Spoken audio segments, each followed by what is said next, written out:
Yo, what up? Tushy here. Today is the day. Today's the day I finally, maybe, get the best Topaz in the world. 調子に乗るな。Typically, whenever I record a video, I never usually know if the video turns out fine until I actually finish the video. And my audio was not recorded. So I've been recording a video and not having any audio recorded behind the actual footage. Now, what I did was show my build, and I rolled a relic that I ended up getting from some of the universe today. Now, spoiler alert, I'll go ahead and show you how that turned out. My Himiko has the placeholder for stats, and right now I have a little under 100 speed. Now, obviously, this character is a character, Topaz, that you don't necessarily need to have speed on her because you probably use her with Asta, and Asta provides the speed to the character. So I'm using attack percent boots, and I am using the 5-star or 4.5 5-star light cone. And this is the hunt light cone from the Similar Universe shop for Herda, and it gives crit rate, which is very good on a character, and attack increase whenever you kill the enemy. Now, the attack increase is something you're probably not going to proc that often because characters like Seal utilize it really well. Seal is a character that can't use that light cone, and funny enough, this light cone probably will provide more value in the longevity of the fight versus the other light cone here because the other passive is just conditional. Now, Topaz being a character that probably has crit rate traces or crit damage, but if she has crit rate traces, let's just say that, then I will have around, because give or take, usually it's like 12%, 12 and up, so I'll have around 65% crit rate and 191 crit damage.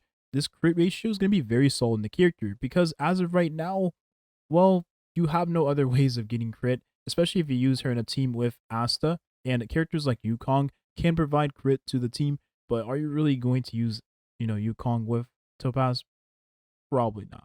The 16% on top of the 12% that Topaz does have means that I will end up having around 81% correct. That's a huge amount, and that's very good for a consistent damage build. We'll do a quick rundown of the relics. I think I did show these in previous videos.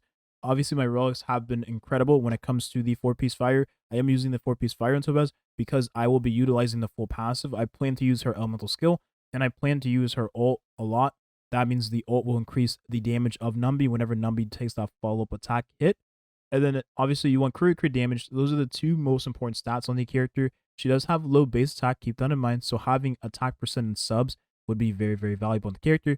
And speed is good for any single target or speedy character, right? Hunt characters normally have higher base speeds than most damage dealers. Now, Jing Lu is the exception to the rule. That character just breaks all fundamental logic behind paths, and this is a different video for a different time. Anyways, crit damage main stat is pretty nice on the character. The only reason I say that is because you have ways of getting crit rate from the light cone, and you have ways of getting crit rate from, let's say, traces for the character. So crit damage is going to be your best friend unless you have a piece with crit rate that has a ton of crit damage behind it. Then, of course, use whatever you have on your account and mix and match depending on what you have. And then, like I said, I am using attack percent boots. I don't have any speed boots for the character, so I opted to use this. This is still best in slot regardless, but if you do have speed boots with some nice crit stats, you could use down the character and it still works pretty well.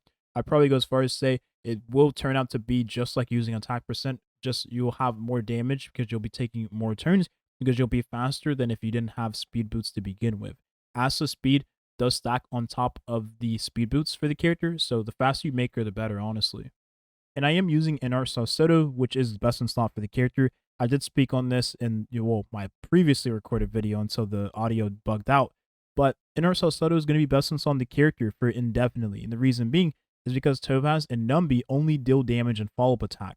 So that means you utilize the 15% follow-up attack damage increase, and the crit rate is really good for the character because you want her to have high crit ratios. So that 8% is very valuable, and the 15% is interchangeable. There will not be another best in slot planar set for the character. Well, there could be something that power creeps this, right? Maybe it does more follow-up attack damage, but considering she is a character that is strictly follow-up, I don't believe they'll make another follow-up planar set. That's just me personally. They could very much so power creep this, maybe give a damage bonus instead of a crit rate, and if you have high crit ratios, then that'll probably have like a 3% damage increase. But you got a risk gauge. You also got an opportunity cost. Is this going to be worth the amount of trailblaze power to put into farming more planar set? Probably not, right? Attack percent for the rope. I did see a little bit of discussion about a energy regeneration rate for the character rope, and I thought about that, but I thought it'd be a little weird. just because, well, she's a character that is a damage dealer, and she has very like her base attack is very low compared to other damage dealers. So you want to have an attack percent rope because this is going to provide most attack you can get from a percent piece for the character. This is a huge amount of attack increase. And if you don't have this on the character, like let's just go ahead and remove it from my Himiko right now. And her attack was 2800 and it dropped 500.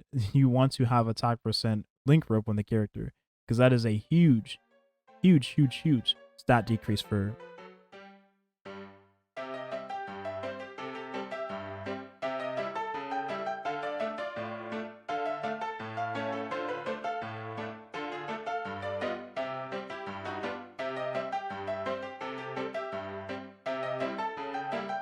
Now, I ended up rolling this in the video that ended up being, bugged out, and I was absolutely devastated. Now, I really wish I did record because I probably will try to find a way to have that footage still in the video. You'll just have to imagine how my reaction would have been to a piece like this because this absolutely this is awful. This is such a effect hit rate. I'll explain to you why it's useless. Effect hit rate is the worst stat on the character because her debuff that she throws on the enemy is a debuff that is unremovable.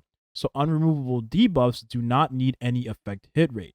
Keep that in mind. So that means this is absolutely useless on the character. It is the worst stat you can possibly get.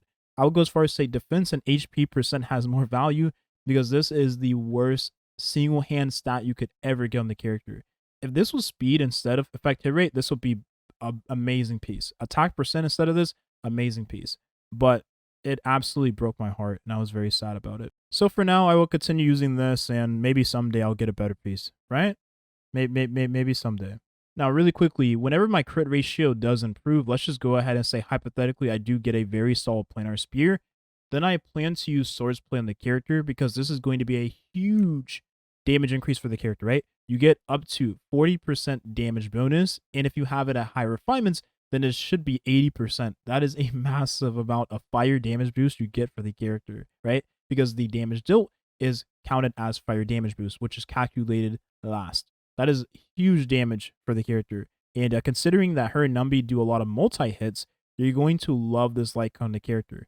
But what I do suggest, if you plan to use swords play, I would only use it if you have 80% crit rate, right? If you have 80% or higher crit rate without having any crit rate from a light cone, then I would go ahead and use it. And the only reason why is because 80% is the most consistent amount of crit rate you can have before your character just stops critting. Like for instance, my seal, usually I typically have around 80%. This is horrible, 80% crit rate because that's what I found to be the most consistent when it comes to critting on the character. 70% is okay, but do keep in mind you will be missing quite a few crits and you'll be very devastated about it. Now, if you do want to use swords play early instead of waiting until you get higher ratios for your crit rate, crit damage, then you can go ahead and replace your chest piece. Instead of a crit damage, put a crit rate main stat with crit damage, and that will be beneficial for the character. And then you can use swords play and still have a higher damage outcome instead of using another light cone for the character. So I just realized I don't have very many sustained characters on my team, but funny enough, the team I actually used for Kafka with Himiko is going to be the same team I would use for Topaz. So I put Topaz in place of Himiko against enemies that aren't weak to fire primarily. And of course, I want to use Kafka's follow-up attack because it is the most consistent follow-up attack in the game, right? Clara has a little bit of RNG, but Kafka is mostly consistent with it, right? You always get the follow-up attack, but Clara can be really good here. The only problem with Clara is if you're fighting enemies that are weak to fire and you break the toughness of the enemy and then the enemy doesn't hit back, and then, it's going to be that weird thing with Clara where you're not really getting follow-up attacks with her. There'll be this scenario, but it's not going to be that common. Of course, in AoE situations, she'll definitely be a lot better because she'll have more chances of being hit by the enemy, and if she has her enhanced follow-up attack, then that means the splash from that enhanced follow-up attack can hit the enemy that has the mark from Topaz. But of course, it'll be that weird scenario where there won't be many enemies, like one enemy. You're really depending on that boss to hit the character, and if he doesn't hit the character, then that is going to be a damage loss because you don't have the follow-up attack. So I'll explain more about this whenever we do actually get into the release of Topaz and we go over her team comps. But this is a team comp that I'm probably going to be using most of the time because it is very consistent regardless. Now, I'm going to try a 0 Psycho clear with Topaz, and this will kind of be the team I'm using for that. Asta being a really nice supporter for Topaz, Silverwolf, Bronya, all of the works. And this should be enough to zero cycle, but you need to have really good stats and a lot of speed. Make sure your Asa's ult is upgraded all the way, and your Topaz have amazing stats to try and do it. But I really do want to try and zero cycle with this character, and I'm pretty sure it's possible. But generally, this is actually a really solid duo to use with Topaz, right? Every single target damage dealer can use these two characters in that same team comp. So I don't see a problem with using Topaz here, right? Silverwolf being a very nice single target debuffing character, and then Bronya being a very nice single target buffing character. So this is a solid team you could use. You need to have a sustain in the last slot, and then Topaz be the other character. I don't see this team not working. And there's been talks about Ting Yun being a more valuable asset to the team of Topaz instead of a character like Bronya, because Ting Yun gives buffs that Topaz can utilize on all of her turns, whereas a character like Bronya only gives a buff that will be viable on Topaz's turn right then and there. So that means it might be a net damage loss for Numby whenever Numby takes the turn and deals the follow-up attack. So there you have it. One thing I didn't mention when we were looking at my build for Topaz, you can use Swords Play if you have, talking amazing crit stats for your Topaz. Like, if I was to get, like, let's say that Spirit rolled ended up being all crit rate, that I could actually, no troll, I could actually consider using Swords Play on the character. You obviously want to have around 80% crit rate before you decide to use Swords Play on the character, because that means that you'll be able to utilize the high crit rate, and the damage dealt increase you get from that light cone will be very good on the character. But if you don't have a high crit rate, I would focus on using a light cone that provides crit rate for the character, because that's going to provide more damage overall, because you don't have enough crit rate to utilize that passive for the light cone, and having less crit rate is a straight up DPS decrease, right? Especially if you have a extremely high, like 200 crit damage. That's a huge DPS decrease. That's the video here. Thank you for watching. I hope you got something out of this, and have a nice rest of your day. I am super. I could actually cry right now. That piece has me wanting to cry, but that's the Honkai Star experience. Peace.